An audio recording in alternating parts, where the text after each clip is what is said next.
만복의 근원 하나님, 온 백성 찬송 드리고 저 천사여 찬송하세. 찬송 성부 성자 성령. 아멘. 교동문 33번입니다. 교동문 33번 시편 72편입니다. 하나님이여, 주의 판단력을 왕에게 주시고 주의 공의를 왕의 아들에게 주소서.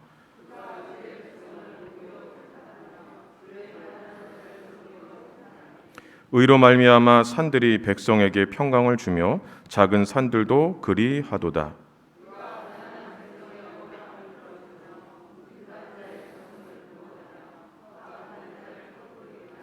그들이 해가 있을 동안에도 주를 두려워하며 달이 있을 동안에도 대대로 그리하리로다.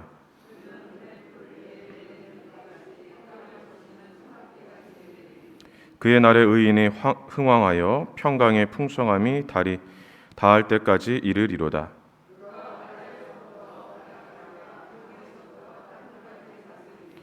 모든 왕이 그의 앞에 부복하며 모든 민족이 다 그를 섬기리로다. 아멘. 사도신경으로 신앙 고백드리겠습니다. 전능하사 천지를 만드신 하나님 아버지를 내가 믿사오며 그 외아들 우리 주 예수 그리스도를 믿사오니 이는 성령으로 잉태하사 동정녀 마리아에게 나시고 본디오 빌라도에게 고난을 받으사 십자가에 못 박혀 죽으시고 장사한 지 사흘 만에 죽은 자 가운데서 다시 살아나시며 하늘에 오르사 전능하신 하나님 우편에 앉아 계시다가 저리로서 산자와 죽은 자를 심판하러 오시리라. 성령을 믿사오며 거룩한 공예와 성도가 서로 교통하는 것과 죄를 사하여 주시는 것과 몸이 다시 사는 것과 영원히 사는 것을 믿사옵나이다. 아멘. 다 같이 자리에 앉으셔서 찬송가 31장 함께 찬양하겠습니다. 찬송가 31장입니다.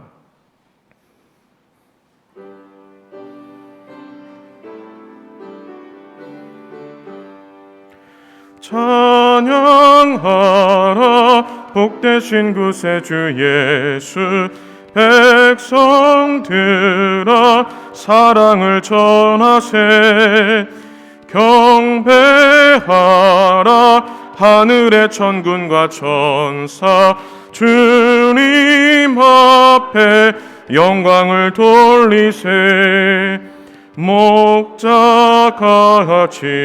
우리를 지키시고 종일 품에 늘 안아주시니 찬양하라 높으신 권세를. 찬양 찬양 찬양 영원히 드리세. 찬양하라 복되신 구세주 예수. 우리 대신 죽임을 당했네. 그 주 예수 영원한 구원의 소망. 경배하며 겸손히 절하세. 찬양하라 우리 죄 지신 예수. 그의 사랑 한없이 크셔라. 찬양하라 높으신 권세를. 찬양 찬양 찬양 영원히 드리세. 찬양하라 복되신 구세주 예수. 천사들아 즐겁게 찬양해. 구주 예수 영원히 다스리시니 면류관을 주 앞에 드리세. 구주 예수 세상을 이기시고 영광 중에 또다시 오시리. 찬양하라 복되신 찬양 찬양 영원히 드리세. 조기엽 집사님 기도해 주시겠습니다.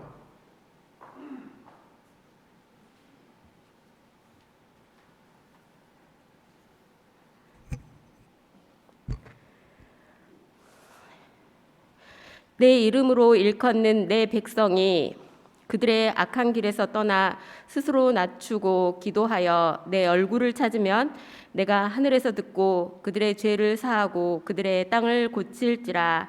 아멘.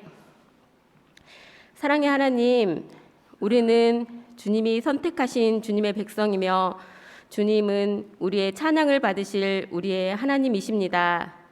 천지가 바뀐다 해도, 사람이 죽고 태어나는 것이 수억 년이 반복된다 해도 이것은 변함없는 사실입니다.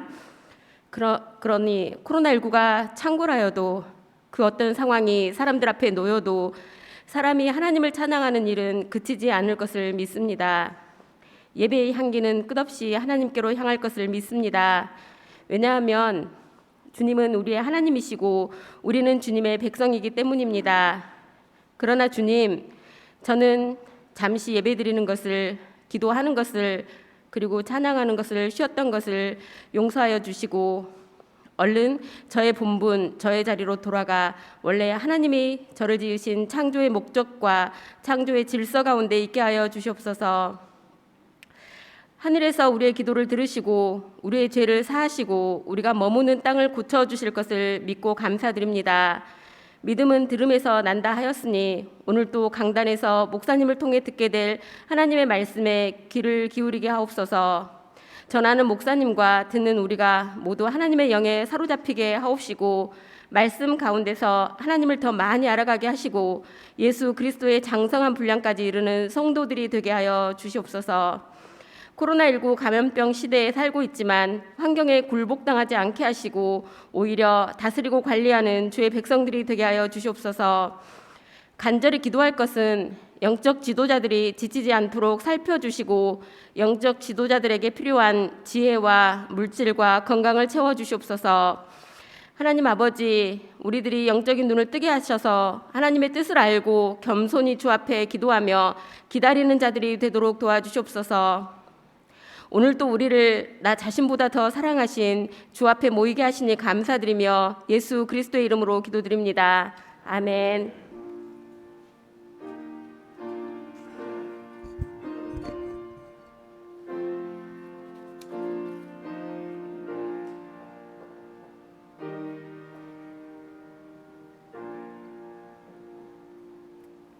찬송가 311장 찬양하시면서 봉헌하겠습니다. 311장입니다.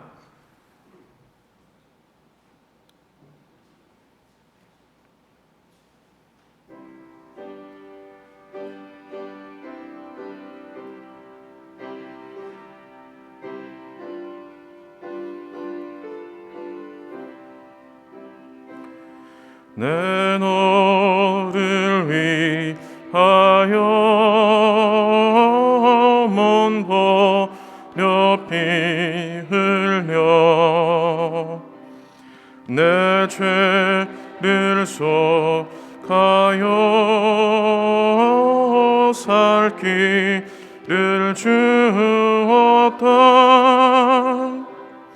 널 위해 몸을 줄 것만 너무워 주느냐. 널 위해 몸을 줄 것만 너무워 주느냐. 아버지 보좌와 그 영광 떠나서 밤 같은 세상에 만 백성 구하려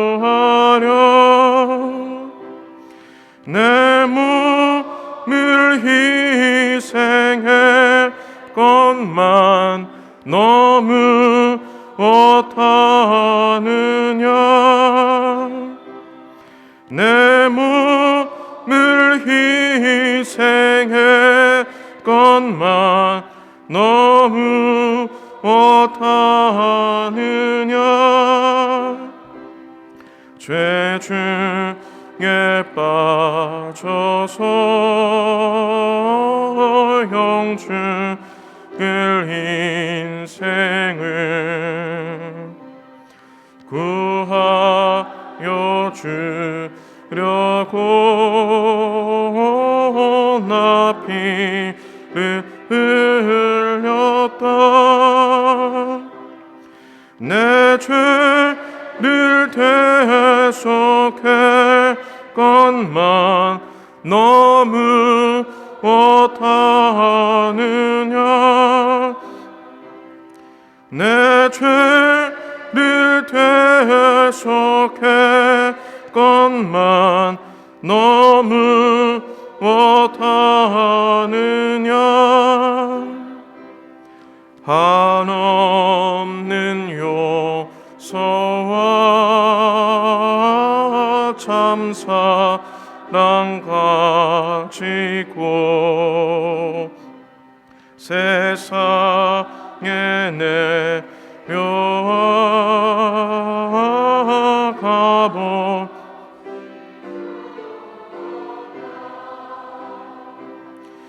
이것이 귀중하건만 너무 어주느냐 이것이 귀중하건만 너무 어주느냐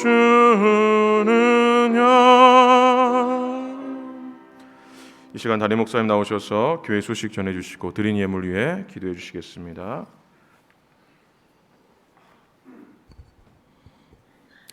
네, 2020년 우리 교회 표를 함께 외쳐보겠습니다.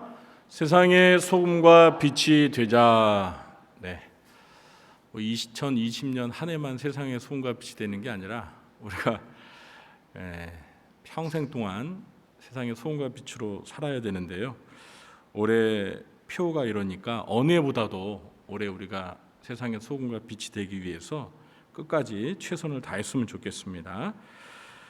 현재 수도권 교회에서는 대면 예배가 허용이 되었지만 소모임과 식사는 금지되고 또 예배 참석 인원에 제한이 있습니다.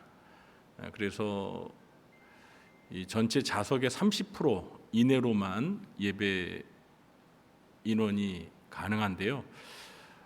이제 엊그제 또 문자를 받으셔서 그런지 이제 일부 예배 참석 인원이 좀 조금씩 늘어나는 것 같습니다. 네. 어쨌든 참 좋은 것 같아요. 네. 앞으로도 이랬으면 좋겠습니다. 네. 그래서 2부 예배 집중적으로 많이 참석하니까 이제 이게 초과할 수가 있거든요. 그 규정된 30%를 초과할 수 있기 때문에 가급적 교회 근거리에 거주하시는 성도님께서는 일부 예배에 계속해서 참석해 주시기를 바랍니다. 새벽 기도회와 수요 예배, 금요 심야 기도회, 주일 2부 예배는 온라인 실시간으로 중계를 하고 있습니다. 교회 오실 때는 8가지 예방 수칙을 철저히 지켜주시기 바랍니다. 코로나 사태로 인해서 모든 신방이 전화 위주로 되어지고 있는데요. 우리 성도님들께서 그래도 혹시 가정이나 개인의 어떤 유고 시에는 꼭 교회로 연락을 해주셔서 우리 교육자들이 우리 성도님들의 가정에 어떤 일이 일어나고 있는지 잘 알고 또 기도할 수 있도록 협조해 주시기 바랍니다. 5번 광고를 보시면 이제 원래 올해 저희가 임직자, 그러니까 중직자 선거를 하려고 했습니다. 안수집사, 권사 선거를 하려고 했는데 지금 코로나로 인해서 사실 우리 성도님들이 예전처럼 다 예배를 교회에서 현장 예배를 많이 참석을 못해요. 그래서 올해 하려고 했던 그 중직자 선거는 내년으로 연기를 했습니다. 지난주에 당회에서 그렇게 결정을 했습니다. 저희 교회뿐만 아니라 많은 교회들이 올해 임직자 선거를 하려고 했던 교회들이 내년으로 이렇게 연기하는 교회들이 많습니다. 저희 교회도 그렇게 했으니까 양해해 주시기 바랍니다.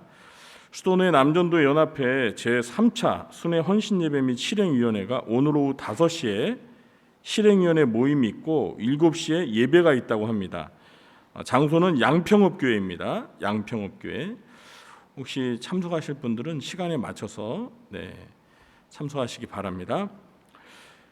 이제 11월 첫 주, 이번 주부터 수요 예배 시간이 30분 앞당겨져서 7시 30분으로 변경이 되었습니다. 그러니까 8시가 아니라 이번 주 수요일부터 7시 30분입니다.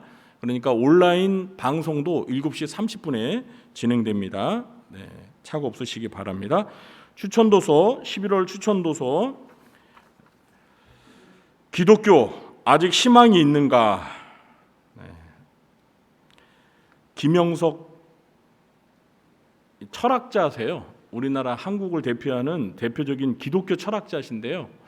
아마 연세가 100세신 거로 알고 있는데 쓰신 책입니다. 기독교 아직 희망이 있는가? 이 질문에 대한 답이 이 책 안에 있습니다. 여러분, 이 김영석 이 철학자분은 참 글도 잘 쓰세요. 그러니까 여러분 이번에 꼭 사서 읽어보세요. 기독교 아직 희망이 있는가? 매일 성경도 11월 12호로가 준비되어 있습니다. 구입하시기 바랍니다.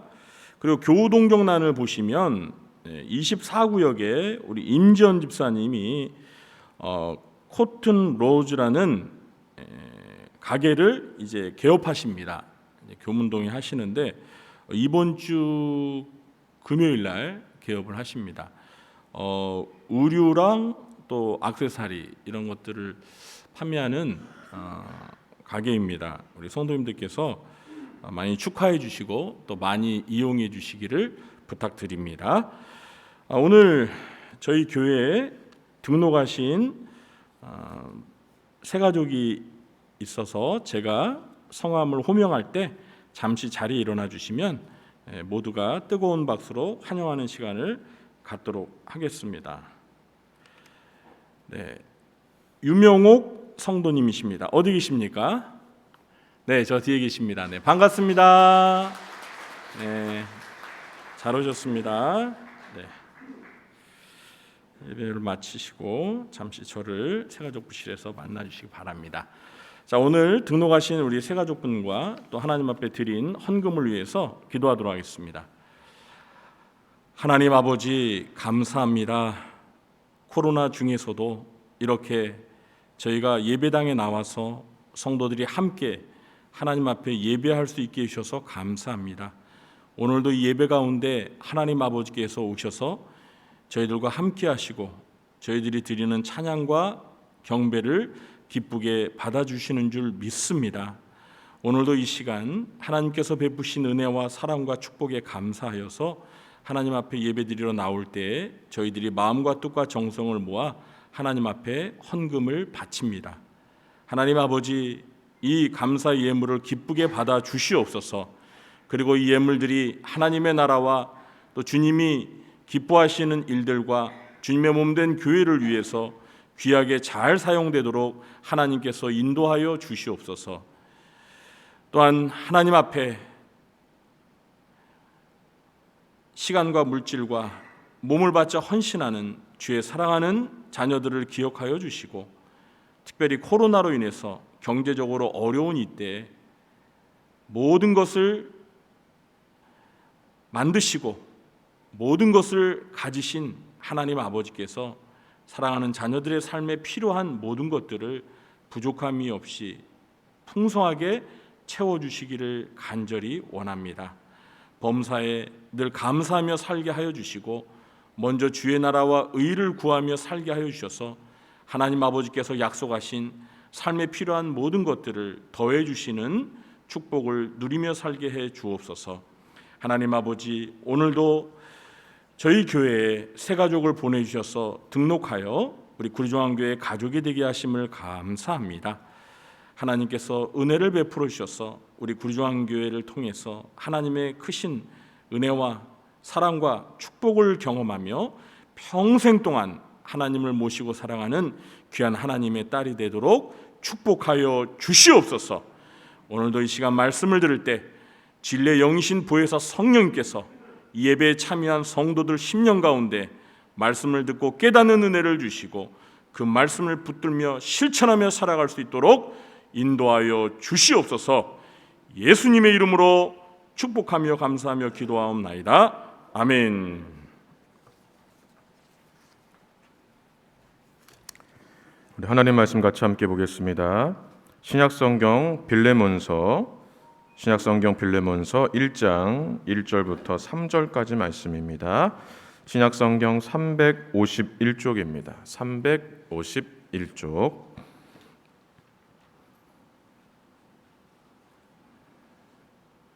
제가 봉독하겠습니다. 그리스도 예수를 위하여 갇힌 자 된 바울과 및 형제 디모데는 우리의 사랑을 받은 자요 동역자인 빌레몬과 자매 아비아와 우리와 함께 병사된 아키포와 내 집에 있는 교회에 편지하노니 하나님 우리 아버지와 주 예수 그리스도로부터 은혜와 평강이 너희에게 있을지어다. 아멘. 이 시간 가정이 교회되게 하라라는 제목으로 담임 목사님 말씀 전해주시겠습니다.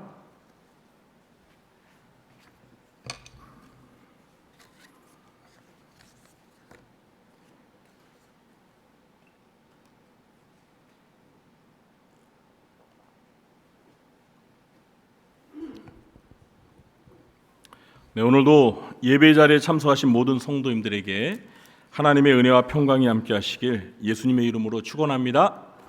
네, 우리 서로를 좀 둘러보면서 반갑게 인사 나누시겠습니다. 만나서 반갑습니다.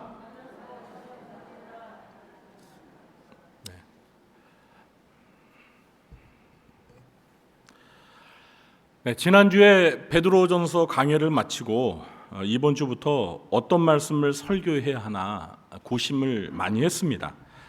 이 베드로 전서를 했으니까 이어서 베드로 후서를 해볼까도 생각해 봤는데요.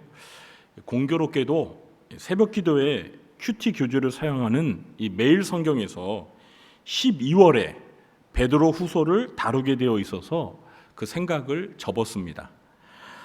이번에도 성경 한 권을 선택해서 강해를 하고 싶었는데요. 제가 해마다 새해가 시작되는 1월부터는 그 해에 그 표와 관련된 주제 설교를 하기 때문에 11월과 12월 이 2달 안에 끝낼 수 있는 이 분량이 적은 성경을 택해야 했습니다. 근데 11월과 12월에는 추수감사절과 또 성탄절이 있어요. 그래서 이 절기와 관련된 설교를 해야 해서 분량이 아주 짧은 성경 가운데서 하나를 정하게 되었습니다. 그래서 신약 성경 중에서 한 장으로 된 성경이 빌레몬서, 요한이서, 요한 3서, 그리고 유다서 이렇게 4권이 있는데 그 중에서 빌레몬서로 정했습니다. 제가 빌레몬서를 택한 이유는 단지 분량이 짧아서가 아닙니다. 첫 번째 이유는 제가 아주 좋아하는 성경이기 때문입니다. 제가 빌레몬서를 좋아하게 된 것은 중학교 3학년 때부터였습니다. 저의 멘토였던 목사님께서 신약성경 100독을 하게 되면, 그러니까 신약성경을 100번 읽게 되면 성경을 보는 눈이 열리고 큰 은혜를 체험하게 되어 하나님께 쓰임받는 사람이 될 것이라고 하신 말씀에 제가 꽂혀서 그때부터 그 목사님께서 가르쳐 주신 방법대로 무작정 짧은 성경부터 100번씩 읽기 시작했습니다. 그래서 한 장으로 된 성경부터 100번을 읽었는데요. 그때 맨 처음으로 100번 읽었던 성경이 바로 빌레몬서였습니다. 처음에 저는 신약 성경에 빌레몬서라는 한 장짜리 성경이 있는지도 몰랐어요. 당연히 빌레몬서가 어떤 내용을 담고 있는 성경인지도 몰랐습니다. 그런데 1시간 만에 빌레몬서를 100번 다 읽고 나서 목사님 어떻게 거짓말을 그렇게 쉽게 하십니까? 어떻게 빌레몬서를 1시간 만에 100번 읽습니까? 라고 의아해하시는 분들이 계신데요. 여러분 1시간 만에 빌레몬서 한 장 충분히 100번 읽습니다. 한번 읽어보세요. 제가 전에도 말씀을 드렸지만 100번을 1시간 만에 어떻게 읽을까라고 생각하시겠지만요. 한 100번을 읽기 전에 한 30번 정도만 딱 읽어도요. 가속이 붙어요. 제 말 이해가 되시죠? 그래서 그 다음서부터는 그냥 이렇게 눈으로 사진 찍듯이 이렇게 한번 쑥 훑어도 그 내용이 머릿속에 딱 입력이 됩니다. 그런데 지금은 안 그렇더라고요. 제가 이제 50 넘으니까 그때는 10대였잖아요. 10대. 중3이었잖아요. 그러니까 얼마나 이 총기가 대단했겠어요. 그래서 뭐 그냥 30번 정도 읽으니까 그냥 이렇게 눈 감아도 이제 그 내용이 이렇게 눈에 선한 거예요. 그러니까 뭐 100번 채우기 그렇게 어렵지 않더라고요. 여러분 한번 해보세요. 제 말이 거짓말인지 참말인지 한번 돌아가셔서 한번 해보세요. 어쨌든 제가 1시간 만에 빌레몬서를 100번 다 읽고 나서 빌레몬서에서 큰 은혜를 경험했습니다. 그리고 그때부터 빌레몬서를 좋아하게 되었습니다. 그래서 제가 좋아하는 빌레몬서를 우선적으로 택하게 된 것입니다. 두 번째 이유는 이 빌레몬서가 전해주는 아름답고 감동적인 메시지 때문입니다. 빌레몬서의 줄거리를 간략히 말씀드리면 이 빌레몬은 골로새 교회의 성도입니다. 그에게는 오네시모라는 노예가 있었는데요. 이 오네시모가 주인의 재산을 훔쳐 로마로 도망쳤습니다. 그런데 로마에서 이 오네시모가 우연히 감옥에 갇힌 사도 바울을 만나 회심을 하고 바울의 복음 사역을 돕는 일꾼이 됩니다. 그러나 오네시모가 이 주인에게 저지른 잘못을 알게 된 사도 바울은 오네시모를 빌레몬에게 돌려 보냅니다. 그리고 오네시모의 손에 편지 한 장을 써서 빌레몬에게 전달하게 합니다. 그 편지에는 자신의 잘못을 깊이 반성하는 오네시모를 그리스도의 사랑으로 너그럽게 용서하여 줄 것과 앞으로 노예가 아닌 믿음의 형제로 받아줄 것을 간청하면서 빌레몬과 오네시모의 이 관계 회복을 위해 중재자로서의 역할을 감당하는 사도 바울의 애틋한 마음이 담겨 있습니다. 이 편지가 바로 빌레몬서입니다. 빌레몬서는 비록 한 장으로 된 짧은 편지이지만 죄와 회개, 용서와 화해를 가능케 하는 사랑이라는 성경 전체가 말하는 복음의 메시지를 담고 있습니다. 그래서 빌레몬서는 신구약 66권의 내용을 한 장으로 압축한 성경 속의 작은 성경이라고 말할 수 있습니다. 이렇게 아름답고 감동적인 이야기를 코로나로 인해서 힘들고 지쳐있는 성도님들과 함께 나누고 싶어서 빌레몬서를 택하게 된 것입니다. 주보를 보시면 오늘 설교에 가정이 교회되게 하라는 제목이 붙어 있습니다. 그러나 오늘은 이 빌레몬서 강해를 시작하는 첫날이고 또 오늘 본문이 이 편지의 첫 인사말에 해당하기 때문에 빌레몬서의 서론적인 내용들도 함께 다루도록 하겠습니다.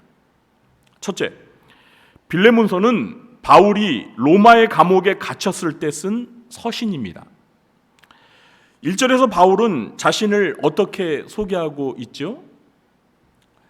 그리스도 예수를 위하여 갇힌 자 된 바울이라고 소개합니다. 원문을 그대로 옮기면 바울, 그리스도 예수의 감옥수입니다. 여기서 갇힌 자, 또는 감옥수라는 말에서 우리는 바울이 빌레몬서를 쓸 때 감옥에 갇혀 있는 상태였다는 것을 알 수 있습니다. 그리스도 예수의 감옥수라는 것은 바울이 감옥수가 된 원인이 그리스도 예수 때문이라는 것입니다. 그리스도 예수를 위해 복음을 전하다가 감옥에 갇혀 죄수가 되었다는 것입니다. 이 빌레몬서 말고도 로마의 감옥에 갇혔을 때 쓴 편지가 더 있습니다. 에베소서, 빌립보서, 골로새서인데요. 이 네 성경들을 옥중서신이라고 합니다. 그러니까 감옥에서 쓴 편지라는 거예요. 빌레몬서는 아마도 바울이 로마의 감옥에 1차 투옥되었을 때 기록되었을 것입니다. 이때가 대략 주후 60년에서 62년 정도 되는데요. 이때는 베드로 전서가 기록되던 시기와 거의 비슷한 시기였습니다. 바울과 베드로 모두 네로 황제가 기독교인들을 박해할 때 함께 순교를 당한 사도들입니다. 그러니까 순교하기 불과 몇 년 전에 베드로 전서 후서를 기록했고 또 이 빌레몬서를 감옥에서 기록한 것입니다. 그러니까 인생의 말년에 기록한 성경이 바로 이 빌레몬서입니다. 이 빌레몬서의 인사말에서 발견되는 특이한 사항은 바울이 다른 서신들과는 다르게 자신을 소개할 때 그리스도 예수의 사도나 종으로 소개하지 않고 죄수라고 소개하고 있다는 것입니다. 여러분들 바울이 쓴 편지를 읽어보시면 그 편지의 인사말에 항상 바울 자신이 자기를 소개할 때 뭐라고 해요? 예수 그리스도의 종된 바울은, 또는 예수 그리스도의 사도된 나 바울은, 이렇게 소개를 하죠. 그런데 오늘 빌레몬서에서는 그 사도나 종이라는 단어가 없어요. 그리고 어쩌면 그 수치스럽게 들리는 감옥수, 죄수라는 단어가 사용되고 있어요. 바울, 그리스도 예수의 죄수인, 이렇게 자신을 소개하고 있다는 것입니다. 바울은 빌레몬서에서만큼은 그리스도 예수의 사도나 종이라는 다소 권위적인 표현을 사용하지 않았는데요. 이것은 바울이 사도적인 권위를 내세워서 빌레몬에게 오네시모를 선처하라고 강요하는 것이 아니라 부드러운 자세로 간청하고 있다는 것을 의도적으로 보여주려고 했던 것 같습니다. 인사말에는 바울 말고도 형제 디모데도 소개되고 있습니다. 잘 아시다시피 디모데는 바울이 믿음으로 얻은 영적인 아들입니다.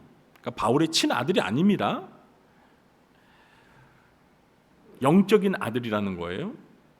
자, 인사말에서 이 디모데를 소개하는 이유가 무엇일까요? 아마도 이 디모데와 빌레몬이 서로 친분이 있는 관계였기 때문일 수 있습니다. 바울이 빌레몬에게 어려운 부탁을 하고 있는 상황이잖아요.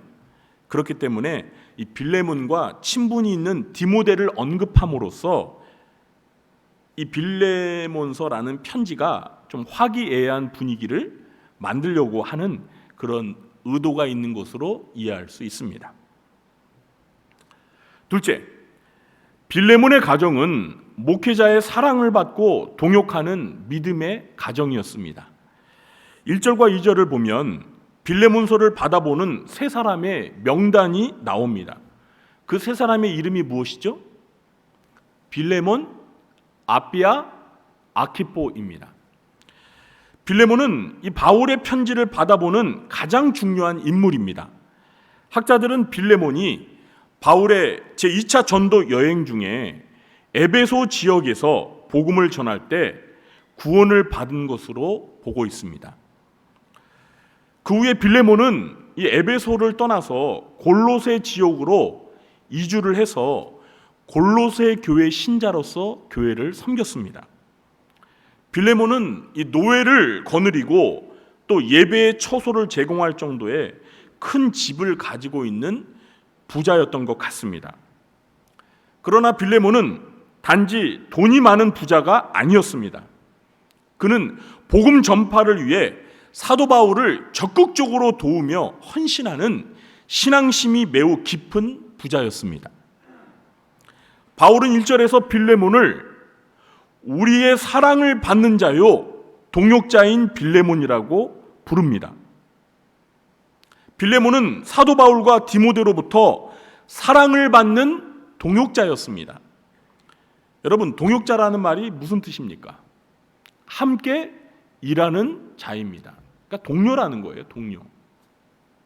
이것은 빌레몬이 사도 바울을 도와서 사역에 적극적으로 헌신하는 일꾼이었음을 의미하는 것입니다. 그리고 2절에서 이 빌레몬과 함께 두 번째 수신자로 등장하는 이름이 있습니다. 그 이름이 무엇이죠? 아비아입니다. 여러분, 아비아는 여성의 이름입니다.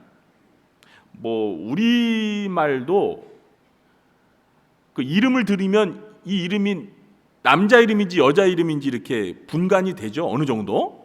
철수하면 남자고 영희하면 여자잖아요.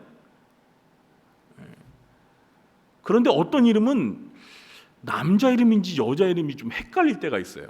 실제로 남자 이름으로도 쓰기도 하고 여자 이름으로도 쓰는 경우가 있습니다. 그런데 이 그리스어는 이름이 있잖아요. 남자 이름, 여자 이름이 딱 이름만 들어도 알 수 있어요. 이름의 뒤에 어미가 있잖아요. 남자 이름인지 여자 이름인지를 결정합니다. 아비아라고 할 때 이 이름의 끝이 아라고 끝나잖아요. 그럼 이건 여자 이름이에요. 제 말 이해가 되시죠? 그러니까 딱 이름만 들어도 이거는 여자구나 알 수가 있습니다. 그리고 오늘 본문에 보시면은요, 이 아비아 이름 앞에 또 어떤 단어가 쓰여 있습니까? 자매라는 명칭이 있죠. 자매 아비아. 그러니까 이 아비아는 여성임이 확실합니다. 이 아비아가 누구인지 정확히 알 수는 없지만 이 대부분의 학자들은 아비아가 빌레몬의 아내였을 것이라고 추측을 합니다. 그리고 빌레몬과 아비아와 함께 이어서 세 번째 등장하는 사람의 이름은 무엇이죠? 아키뽀입니다. 아키뽀는 남자 이름입니다. 그런데 이 이름 앞에 수식어가 있죠.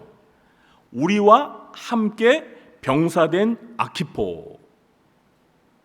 우리와 함께 병사된 아키포라는 것은 이 아키포라는 이름을 가진 남자가 사도 바울과 디모데처럼 복음을 위하여 함께 영적인 전쟁에 뛰어든 그리스도의 군사라는 것을 의미합니다.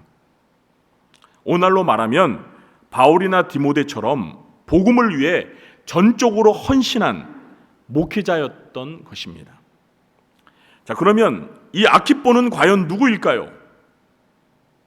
이제 여러분 어느 정도 짐작이 가시죠?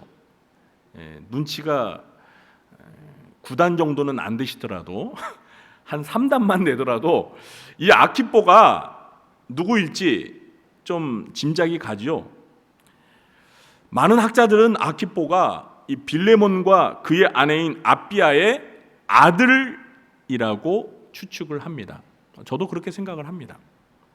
자, 이런 추측이 사실이라면 빌레몬과 아비아 부부는 물심양면으로 사도 바울의 복음 전도 사역을 적극적으로 도왔던 평신도 사역자였으며 자신의 아들을 하나님의 나라를 위해 목회자로 바친 헌신적인 신앙의 부모였던 것을 알 수 있습니다. 이렇게 빌레몬의 가정은 가정의 구성원 모두가 목회자인 사도 바울과 디모데를 적극 도와서 주의 일에 전적으로 헌신하는 평신도 사역자 가정이었던 것입니다. 그러기에 사도 바울과 디모데는 이 빌레몬의 가정을 가리켜서 우리의 사랑을 받는 자라고 부르면서 남다르게 사랑했던 것입니다. 사랑하는 성도 여러분, 교회 머리이신 우리 주님께서 세우신 영적 지도자인 목회자들로부터 사랑받는 성도와 가정이 되시기를 바랍니다. 그리고 목회자를 도와 빌레몬의 가정과 같이 주의 일에 힘쓰는 목회자의 좋은 동역자, 가정이 되시기를 바랍니다. 우리가 사복음서를 읽어보면 예수님을 믿고 따르는 많은 성도들의 가정이 있었던 것을 추측해 볼 수 있습니다.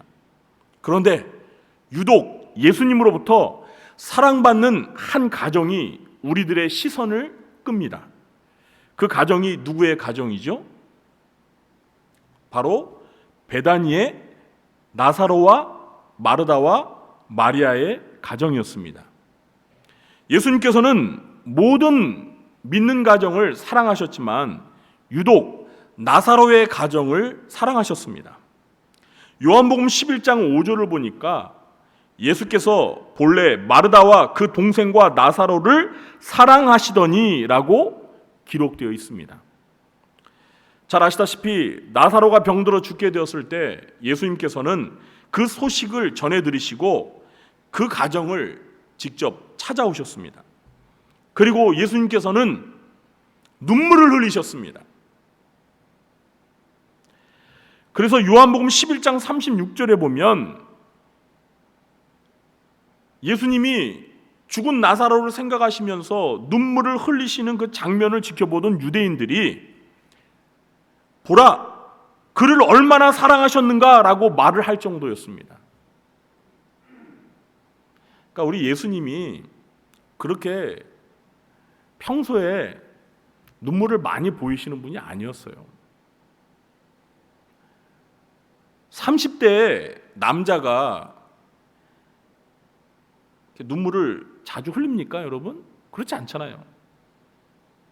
우리 여성들보다 좀 남성들은 이 눈물샘이 조금 말라 있어요. 그런데 예수님께서 이 나사로가 죽은 지 나흘이나 되었다라는 소식을 듣고 오셨는데 그 나사로가 묻혀 있는 그 무덤을 바라보시면서 눈물을 흘리시는 거예요. 그걸 주변에 있었던 사람들이 보면서 야, 저 예수님이란 분은 평소에 얼마나 나사로를 사랑하셨으면 저렇게 눈물을 흘리실까, 이렇게 말했다는 거예요. 예수님께서 이렇게 나사로의 가정을 사랑하신 이유가 무엇입니까? 그들의 가정이 예수님의 사역의 동역자로서 예수님을 충성되게 도왔기 때문입니다. 예수님은 예루살렘을 다녀가실 때마다 베다니의 가정에 들러서 머무셨습니다. 이 베다니가 이 예루살렘으로부터 가까운 마을이거든요. 예수님은 집이 갈릴리에 있고 이 예루살렘은 이 남쪽에 있습니다. 갈릴리는 저 북쪽 끝이고 예루살렘은 저 남쪽, 뭐 끝은 아니지만 이 남쪽 아래거든요. 그러니까 예루살렘을 이 방문하는 게 예수님으로서는 이거 참 쉬운 일이 아니에요. 뭐 하루 만에 갔다 올 수 있는 그런 거리가 아닙니다. 그래서 예루살렘을 방문하면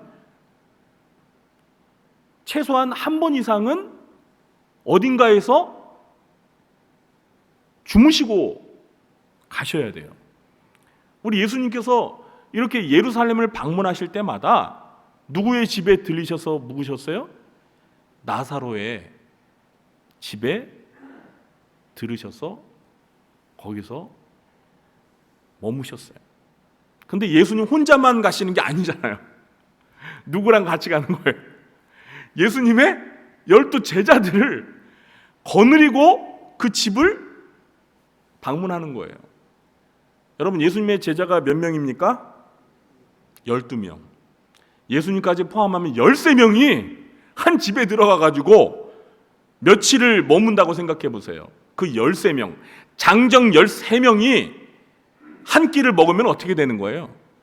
아마 그 집에는 식량이 다 바닥날걸요? 그렇지 않습니까? 그런데 이 베다니의 나사로의 그 가족들, 특히 마르다는 예수님이 이렇게 자기 집을 방문할 때마다 예수님과 그 일행을 위해서 부엌에 가서, 식당에 가서 그냥 열심히 그냥 음식을 장만해가지고 예수님을 다 공개했어요. 여러분 그뿐입니까? 마르다의 여동생 마리아는 예수님의 장례를 준비하기 위해서 300데나리온이나 되는 값진 나드 향유 옥합을 아낌없이 깨서 바쳤어요.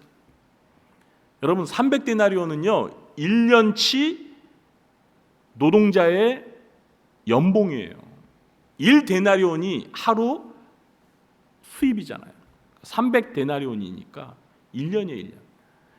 아니 목사님 1년이 300일이 아닌데 365일인데 65일은 왜 까먹으십니까? 여러분 이스라엘 사회는 안식일 날 일을 못 하잖아요. 그러니까 65일은 싹 빼야 돼요. 그러니까 300데나리온이라는 거는 1년 동안 하루도 거르지 않고 열심히 일해서 벌 수 있는 금액이에요. 그 1년 연봉을 이 마리아가 예수님의 장례를 위해서 그 나드 향유 옥합을 딱 깨가지고 예수님께 부었다니까요. 여러분 그러실 수 있어요? 1년치 월급을 하나님을 위해서 몽땅 드릴 수 있습니까? 목사인 저도 아직 그렇게까지는 못했어요. 그만큼 나사로와 마르다와 마리아는 예수님과 예수님의 일행들, 그러니까 예수님의 그 사역을 위해서 전적으로 헌신하고 돕는 이 동역자 가정이었던 겁니다. 그러니까 바꿔 말하면 우리 예수님이 이 베다니 나사로의 가정에게 신세를 많이 지신 거예요. 많이 지신 거예요. 그래서 우리 예수님이 신세를 많이 지셔서 나사로가 죽었을 때 그 신세를 갚아야죠. 제 말 이해가 되세요? 예수님을 그렇게 끔찍히도 사랑해서 헌신했던 그 나사로가 죽었다는 소식을 듣고 우리 예수님이 가만히 있을 수 있겠어요? 예수님도 그 나사로와 그 자매들을 얼마나 사랑하셨는데요. 그러니까 예수님께서 그 바쁜 사역의 일정 속에서도 나사로의 집에 직접 찾아오셔서 문상을 하시는데 그냥 눈물만 흘리는 것이 아니라 어떻게 하셨어요? 죽은 지 나흘 되는 그 나사로를 나사로야 나오너라 말씀하셔서 죽었던 나사로를 살리셨습니다. 할렐루야. 사랑하는 성도 여러분, 여러분의 가정이 나사로의 가정처럼 그리고 빌레몬의 가정처럼 주님과 목회자들의 자랑스러운 사랑받는 동역자가 되시길 예수님의 이름으로 축원합니다. 그래서 예수님께 특별히 사랑받고 또 목회자들에게도 특별한 사랑을 받는 축복받는 가정이 되시고 하나님의 영광을 위해 크게 쓰임받는 헌신된 일꾼 가정 되시길 예수님의 이름으로 축원합니다. 셋째, 빌레몬의 가정은 교회였습니다. 빌레몬의 가정이 뭐였다고요? 교회였습니다. 2절을 보시면 빌레몬서가 단지 빌레몬과 그의 아내 아비아와 그의 아들 아키뽀에게만 보내진 것이 아니라 또 다른 수신자가 있다는 것을 알 수 있습니다. 우리 2절을 다시 한번 읽어보겠습니다. 자매 아비아와 우리와 함께 병사된 아키뽀와 내 집에 있는 교회에 편지하노니. 우리는 내 집에 있는 교회라는 표현에 관심을 가지려고 합니다. 내 집에 있는 교회, 누구 집에 있는 교회예요? 빌레몬의 집에 있는 교회. 이것은 빌레몬의 집에 교회가 있었다는 것을 의미하는 것입니다. 여러분, 지금으로부터 약 2000년 전 이 고대 사회에는요, 가족이 오늘날처럼 핵가족이 아니에요. 대가족 사회였습니다. 그렇기 때문에 빌레몬의 가족이 꼭 빌레몬, 아비아, 아키뽀 이렇게 3명으로 구성되었다라는 생각을 할 필요는 없어요. 고대 사회는요, 그렇게 하나만 낳아 잘 기르자 이런 사회가 아닙니다. 예수님의 그 형제들도 많잖아요.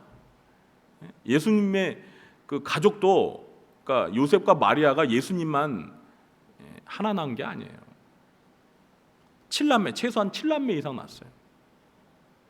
다 대가족이었단 말이에요. 그렇기 때문에 이 빌레몬의 가족은 3명이 아니라 그 이상일 수 있어요. 그리고 오네시모가 빌레몬의 노예였기 때문에 빌레몬의 집에는 다른 노예들도 있었을 것입니다. 그러므로 빌레몬의 집에는 노예들을 포함해서 대가족이 있었을 것이라는 추측이 가능합니다. 이런 점을 고려해 볼 때 빌레몬의 집에는 대가족이 하나의 교회를 형성하고 있었다는 것을 알 수 있습니다. 우리는 신약 성경에 등장하는 이 교회들을 연상하면 오늘날 교회들처럼 이렇게 큰 예배당을 생각하고 그리고 저 건물 꼭대기에 십자가가 매달려 있는 건물을 연상하기 쉬운데요. 그런데 여러분, 그거 아십니까? 이런 건물은 중세 시대에 들어와서 생겨난 것입니다. 이 건물 꼭대기에 십자가를 매단 거는요, 6세기 후반부터 있었던 거예요. 목사님, 정말요? 정말입니다. 여러분, 신약 성경에서 뭐 교회들이 등장할 때 그 교회가 뭐 오늘날처럼 뭐 여의도 순복음교회처럼, 예? 뭐 저 금남교회처럼, 뭐 우리 구리장교회처럼 이렇게 큰 건물에 십자가 매달려 있고 여기에서 예배드린 줄 아세요? 아니에요.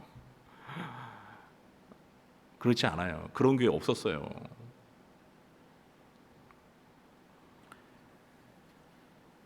신약 성경이 쓰여졌고 사도들이 활동하던 당시 대부분의 교회들은 가정을 중심으로 모였던 가정교회였다는 사실을 우리는 기억해야 합니다. 로마서 16장 3절에서 5절에서도 이 가정교회의 모습을 엿볼 수 있는데요. 너희는 그리스도 예수 안에서 나의 동역자들인 브리스가와 아굴라에게 문안하라. 그들은 내 목숨을 위하여 자기들의 목까지도 내었나니 나뿐 아니라 이방인의 모든 교회도 그들에게 감사하느니라. 또 저의 집에 있는 교회에도 문안하라. 여기에도 이 로마서의 끝인사에도 저의 집에 있는 교회에도 문안하라. 그러니까 집에 교회가 있다는 거예요. 그러니까 초대교회 당시에는 교회와 가정이 따로 분리되지 않았다는 것을 알 수 있습니다. 가정이 곧 교회였고 교회가 곧 가정이었다는 거예요. 우리는 교회를 자꾸 건물이라고 생각하려는 경향이 있는데요. 여러분, 다시 강조해서 말씀드리지만 교회는 건물이 아닙니다. 교회는 신자들의 모임이에요. 여러분, 구리중앙교회라고 하실 때 저와 여러분은 구리중앙교회 하면 이 건물을 생각하시죠? 그죠? 근데 정확하게 표현하면 이거는 예배당이에요. 예배당. 그래서 원래 우리나라 있잖아요. 우리나라 그 한국교회 초기에 지어진 건물 다 보면은요, 다 예배당이라고 써 있어요. 예배당이라고. 그게 정확한 표현이에요. 구리중앙교회는 엄밀히 얘기하면 이 건물이 아니고 이 건물 안에 들어와 있는 신자들의 모임이 구리중앙교회예요. 제 말이 이해가 되세요? 그게 성경적으로 신학적으로 맞는 겁니다, 여러분. 근데 우리가 그냥 편의상 이 예배당 건물을 이 구리중앙교회라고 하잖아요. 그러나 성경에는 이 건물을 교회라고 한 적이 없어요. 여러분, 신약 성경에 나오는 모든 교회들은 이 건물을 가리키는 게 아니에요. 그 지역에, 그러니까 예를 들면 에베소 교회라고 하면은요, 에베소라는 그 지역에 예수님을 믿는 사람들의 그 공동체를 에베소 교회라고 말한 거예요. 제 말이 이해가 되시죠? 에베소 지역에 우리 구리중앙교회 예배당처럼 이렇게 건물이 있는 그 에베소 교회 예배당 건물을 가리키는 게 아니란 말이에요.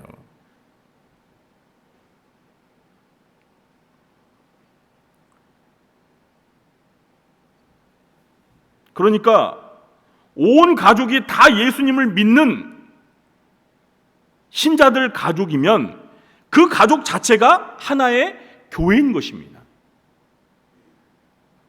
그러니까 빌레몬의 그 집에 대가족이 있었단 말이에요. 노예들까지 합쳐서 대가족이 있었을 거란 말이에요. 그런데 빌레몬의 모든 가족이, 그 빌레몬의 집에 사는 모든 가족들이 다 예수님을 믿었단 말이에요. 믿음의 가정이란 말이에요. 그래서 그 가정 자체가 하나의 교회라니까요. 그래서 빌레몬, 너희 집에 있는 교회에게 내가 문안한다, 이렇게 말하는 겁니다.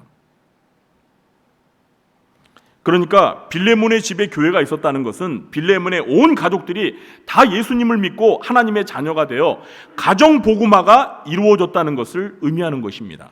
사랑하는 성도 여러분, 빌레몬의 가정이 부럽지 않습니까? 부럽죠. 왜 부럽습니까?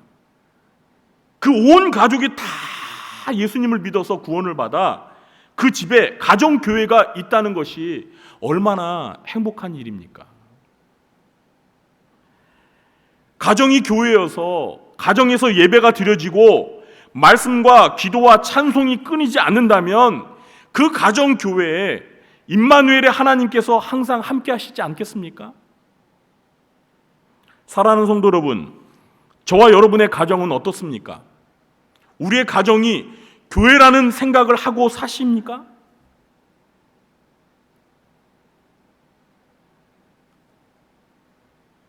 우리는 코로나로 인해서 오랜 시간을 이 교회에 오지 못하고 각자의 처소, 집에서, 가정에서 온라인으로 예배를 드렸습니다. 그런데 사실 코로나로 인해서 어쩔 수 없이 우리가 가정에서 예배를 드릴 수밖에 없었지만, 사실 엄밀히 말하면 우리가 교회를 못 온 게 아니라 우리의 가정이 빌레몬의 가정처럼 교회라는 사실을 알았다면 우리는 교회를 떠난 것이 결코 아니었던 것입니다. 제 말이 이해가 되세요? 우리는 이 예배당 건물에 오지 못했던 거지, 가정이 교회인데 가정에서 예배드리면 뭐가 문제예요? 여러분, 이거 잘 곰곰이 생각해 보세요. 교회는 건물이 아니라니까요. 물론 구리중앙교회라는 큰 신자들의 공동체로서의 교회가 이 건물에 함께 모여 드리는 예배가 중요하지 않다는 그런 의미가 아니에요. 이 예배당에서 우리 모두가 함께 모여서 하나님을 예배하는 이 구리중앙교회 공동체도 매우 소중합니다. 그런데 코로나 때문에 그렇게 모이지 않았던 것이 얼마나 안타까웠어요. 그렇죠? 그래서 이렇게 다시 모여서 드리니까 얼마나 좋아요. 그러나 여러분, 우리가 앞으로 기억해야 할 것은 뭐 그렇게 안 되기를 바라지만, 또 감염자가 너무나 많아가지고 이 사회적 거리두기를 강하게 해야 돼서 또 온라인 예배를 드리는 그런 상황이 온다 하더라도, 안 오기를 바라지만 그런 상황이 온다고 하더라도 여러분, 교회를 떠나는 것이 아니에요. 교회 못 오는 게 아니에요. 왜 그렇습니까? 여러분의 가정이 교회이기 때문입니다. 여러분 믿으십니까? 여러분 각자의 집에서 함께 신앙생활하는 여러분들이 모여서 거기서 온라인으로 같이 예배 드리고 기도하고, 그러면 그게 교회예요. 여기 와야지만 그게 교회가 아니라 그건 고정관념입니다. 고정관념. 거듭 말씀드리지만 제가 이 공동체, 이 구리중앙교회가 중요하지 않다는 얘기를 하는 게 아닙니다. 어쩌면 코로나는 우리에게 가정교회의 중요성을 일깨워주는 기회가 되었을지 모른다고 저는 생각을 합니다. 저는 우리 구리중앙교회 성도님들의 가정도 빌레몬의 가정처럼 온 가족이 예수 믿고 변화되어 구원받아서 가정이 곧 교회가 되는 행복한 가정교회가 되시길 예수님의 이름으로 축원합니다. 3절에서 은혜와 평강이 너에게 있을지어다라는 말은 결국은 너희 집에 있는 그 가정교회 가운데 하나님의 은혜와 평강이 넘치기를 기원한다라는 말입니다. 이 바울의 기원처럼 저와 여러분의 가정이 교회가 되어서 그곳에 하나님께서 함께 하시고 그 가정교회 가운데 하나님께서 은혜와 평강을 부어주시길 예수님의 이름으로 축원합니다. 이제 말씀을 맺겠습니다. 오늘부터 빌레몬서 강해를 시작했습니다. 여러분, 오늘 돌아가셔서 한번 독하게 마음 먹으시고 빌레몬서 100번 읽어보시기 바랍니다. 정말 목사님 말한 것처럼 100번을 1시간 내에 읽을 수 있을까 한번 해보세요. 저도 읽었는데 왜 여러분이 못 읽습니까? 가속이 붙는다니까요. 가속이. 그래서 빌레몬서를 여러분 처음에는 이제 정독을 해야겠죠. 이렇게 처음엔 정독을 하세요. 쫙 천천히. 그거 한 10번만 하면 이제 가속이 붙여가지고 그냥 사진 찍힌다니까요. 그래서 빌레몬서를 많이 읽으셔서 그 빌레몬의 내용을 통해서 여러분 스스로가 먼저 은혜를 충만히 받으시기 바랍니다. 그리고 빌레몬의 가정처럼 이 목회자의 좋은 동역자가 되고 목회자의 사랑을 받는 그런 가정이 되셔서 하나님의 나라와 복음을 위해서 헌신하며 귀한 믿음의 가정을 이루시기 바랍니다. 그리고 온 가족이 예수 믿고 구원받아서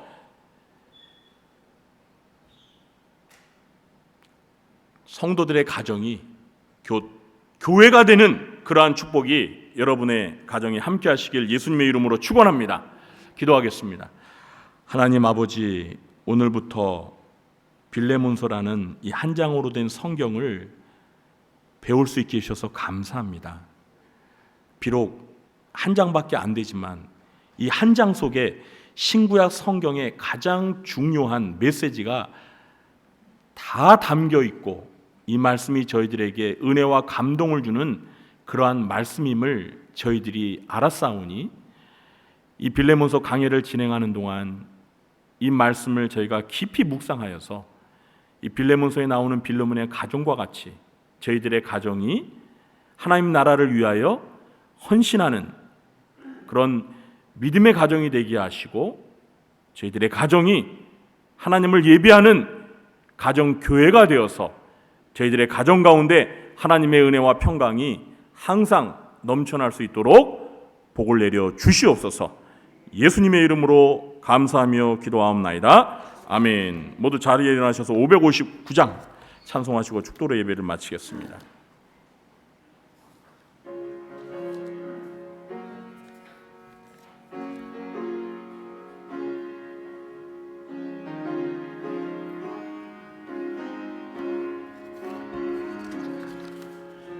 사철의 봄바람 불어있고 하나님 아버지 모셨으니 믿음의 반석도 든든하다. 우리의 집 즐거운 동산이라. 고마워라 임마누엘, 예수만 섬기는 우리 집. 고마워라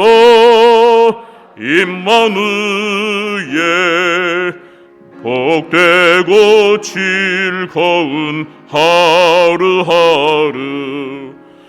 어버이 우리를 고이시고 동계될 사랑에 뭉쳐있고 기쁨과 서름도 같이하니 한간의 초가도 천국이라.